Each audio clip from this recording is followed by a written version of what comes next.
IIT JEE और NEET के लिए इस प्रश्न में आप यहाँ देख पा रहे हैं कि ये कैपिटल एम मास का एक प्लैंक है और ये ग्राउंड पे रखा गया है। ग्राउंड और प्लैंक के बीच में फ्रिक्शन नहीं है, यानी ग्राउंड और प्लैंक के बीच में जो है स्मूथनेस है।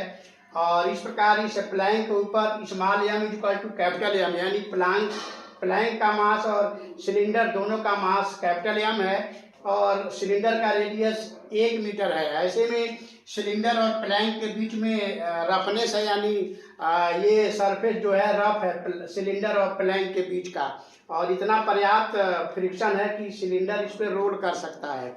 अब यहाँ पर प्लैंक को हम 2 mg के बराबर, जहाँ एम प्लैंक का कैपिटल एम मास है, 2 mg के बराबर जब फोर्स दे रहे हैं तो सिलेंडर जो है प्लैंक के ऊपर रोल करना शुरू कर दे रहा है और पीछे इस तरह से जाना शुरू कर दे रहा है। ऐसे में यहाँ पर प्रश्न ये बनता है कि प्लैंक का एक्सेलरेशन क्या है वो बताना है और सिलेंडर का बैक डायरेक्शन में एक्सेलरेशन क्या है वो बताना है और सिलेंडर का एंगुलर एक्सेलरेशन यानी अल्फा की वैल्यू क्या है ये बताना है। तो जैसे ही हम प्लैंक को फोर्स एफ से जब आगे की तरफ ले जाएंगे तो उसमें एक्सेलरेशन क्रिएट होगा प्लैंक में, और उस एक्सेलरेशन को हम यहाँ पर A1 माने हुए हैं और इस एक्सेलरेशन के कारण इस सिलेंडर पर बैक डायरेक्शन में स्यूडो फोर्स लगेगा MA1 स्मॉल एम है। यहाँ पर हम सिलेंडर का मास अभी माने हैं, बाद में कैपिटल एम उसका रख लेंगे उसको हम।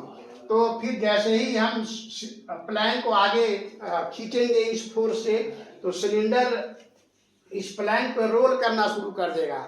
हम सिलेंडर का फ्रिक्शन बैक डायरेक्शन में और फॉरवर्ड डायरेक्शन में किसी भी डायरेक्शन में मान सकते हैं, लेकिन सुविधा के लिए हमने आगे मान रखा है। तो जैसे ही सिलेंडर पर फ्रिक्शन लगेगा ये रोल करना शुरू कर देगा, इस तरह से एंटी क्लॉकवाइज डायरेक्शन में ये घूमने लगेगा, जिसका एंगुलर एक्सेलरेशन यहाँ पर अल्फा दिखाया गया है। तो हम यहाँ पर इक्वेशन बनाते हैं। तो सबसे पहले प्लैंक के लिए इक्वेशन बनाएंगे। जब सिलेंडर पर आगे की तरफ फ्रिक्शन फोर्स लग रहा है तो प्लैंक के ऊपर पीछे की तरफ फ्रिक्शनल फोर्स लगेगा। हमने यहाँ सिलेंडर पर आगे माना है तो उसका इक्वल एंड अपोजिट प्लैंक के ऊपर जो है फ्रिक्शन या पीछे की तरफ लगेगा। इस प्रकार हम प्लैंक का FBD बनाएंगे। तो FBD बना दिए हैं। तो प्लैंक का जब हम इक्वेशन लिखेंगे फोर्स का, तो यहाँ पर हम आगे की तरफ फोर्स लगा रहे हैं कैपिटल F और पीछे की तरफ फ्रिक्शनल फोर्स लग रहा है स्मॉल f, और ये हो जाएगा कैपिटल M इंटू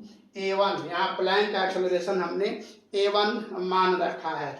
एक इक्वेशन हमारे पास ये हो गया। अब हम सिलेंडर का इक्वेशन बनाएंगे। तो सिलेंडर को हमने मान रखा है कि प्लैंक के रेस्पेक्ट में A2 एक्सेलरेशन से पीछे जा रहा है। सिलेंडर पर प्लैंक आगे जा रहा है एक्सेलरेशन A1 से, इसलिए सिलेंडर पर सेंटर पर इसके स्यूडो फोर्स A1 लग रहा है, लेकिन ये साथ में सिलेंडर जो है प्लैंक को रोल करते हुए पीछे जा रहा है। तो प्लैंक के रिस्पेक्ट में सिलेंडर का एक्सेलरेशन पीछे की तरफ A2 हमने मान रखा है। तो इस प्रकार जब हम सिलेंडर का इक्वेशन बनाएंगे तो ये हो जाएगा MA1 माइनस सिलेंडर पर आगे की तरफ लगने वाला frictional force into equal two cylinder का मास इंटू इसका बैक डायरेक्शन में एक्सेलरेशन A2 जो कि ये प्लैंक के रिस्पेक्ट में है। ये इक्वेशन 2 हो गया। अब चूंकि सिलेंडर एंगुलर एक्सेलरेशन अल्फा से इस पर एंटी क्लॉकवाइज डायरेक्शन में रोल करते हुए पीछे जा रहा है, इसलिए हम यहाँ पर रोलिंग का कंडीशन लगाएंगे।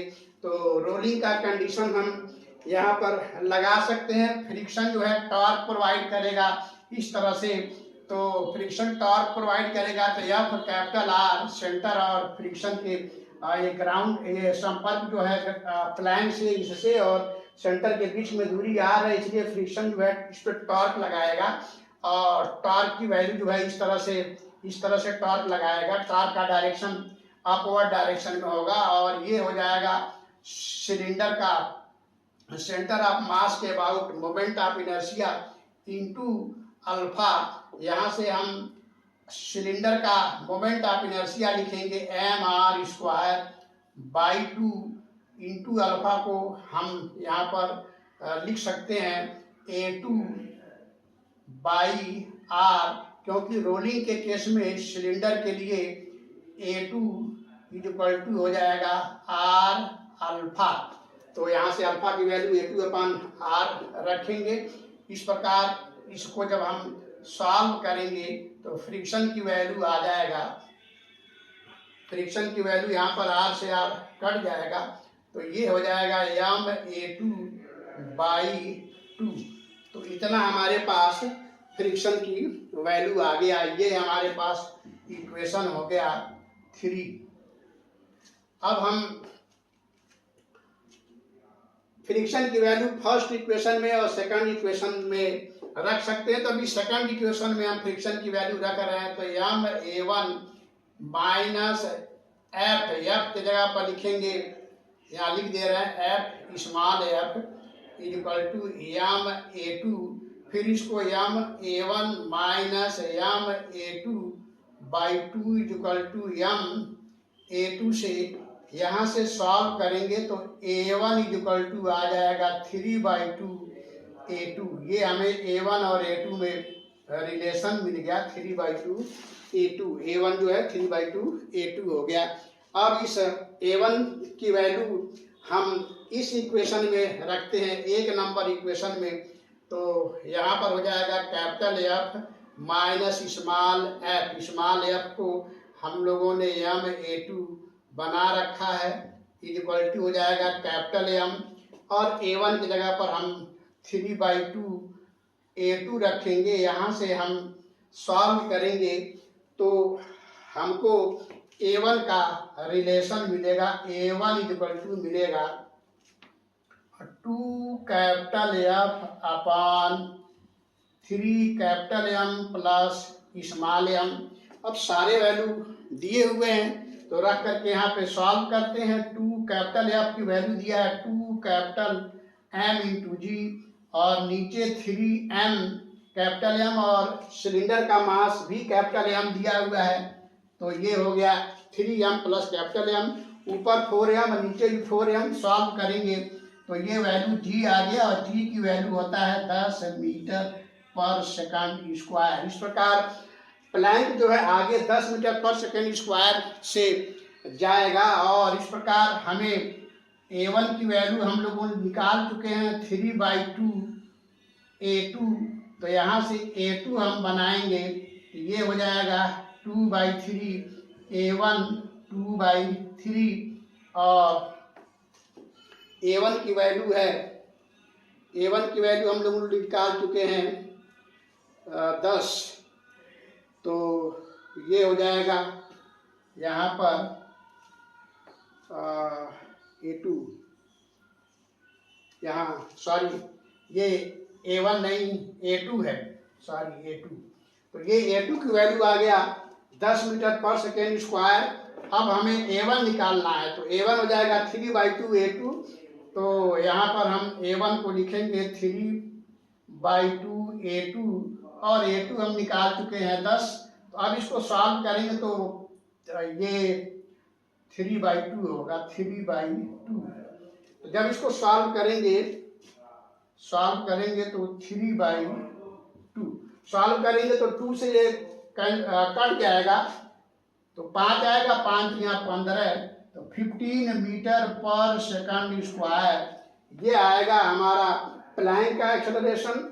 और यहाँ पे थोड़ी सी गलती हो गई थी, तो यहाँ पर यहाँ तक हमने सही लिखा, फिर यहाँ A2 2F/3m प्लस m होगा, तो ये सॉल्व करेंगे तो 10 मीटर पर सेकेंड स्क्वायर आएगा।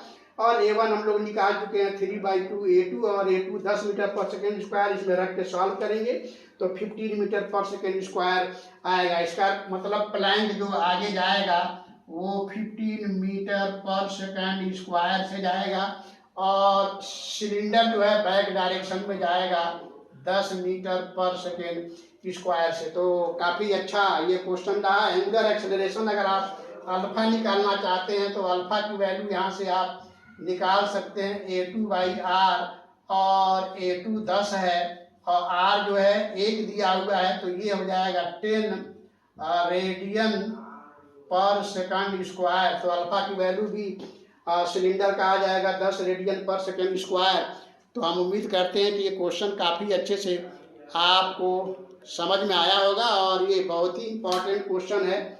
ये क्वेश्चन IIT JEE और नीट के एग्जाम में आ भी सकता है, नहीं भी आ सकता है, लेकिन इससे क्वेश्चन कैसे सॉल्व करने हैं कैसे कंसेप्ट अप्लाई करने हैं, इससे काफ़ी हेल्प मिलता है मुझे। स्पेशली मैं इस क्वेश्चन को बच्चों को डिस्कस करता हूँ और बताता हूँ कि देखो इस क्वेश्चन को अच्छे से सॉल्व करो, इससे और समझने की कोशिश करो, इससे दूसरे क्वेश्चंस को सॉल्व करने में काफ़ी आसानी होगी और काफ़ी मज़ा आएगा फिजिक्स को समझने में, क्योंकि ये रोटेशन और न्यूटन्स लॉ ऑफ मोशन का एप्लीकेशन है। और रोटेशनल मैकेनिक्स वैसे भी फिजिक्स में काफ़ी टफ माना जाता है, तो हम उम्मीद करते हैं कि काफ़ी अच्छे से आपने इसको समझा होगा और इसका काफ़ी अच्छा इस्तेमाल कंसेप्ट का करेंगे आगे के क्वेश्चन में सॉल्व करने के लिए। तो फिर मिलते हैं नेक्स्ट वीडियो में किसी और अच्छे क्वेश्चन के साथ, तब तक के लिए थैंक यू।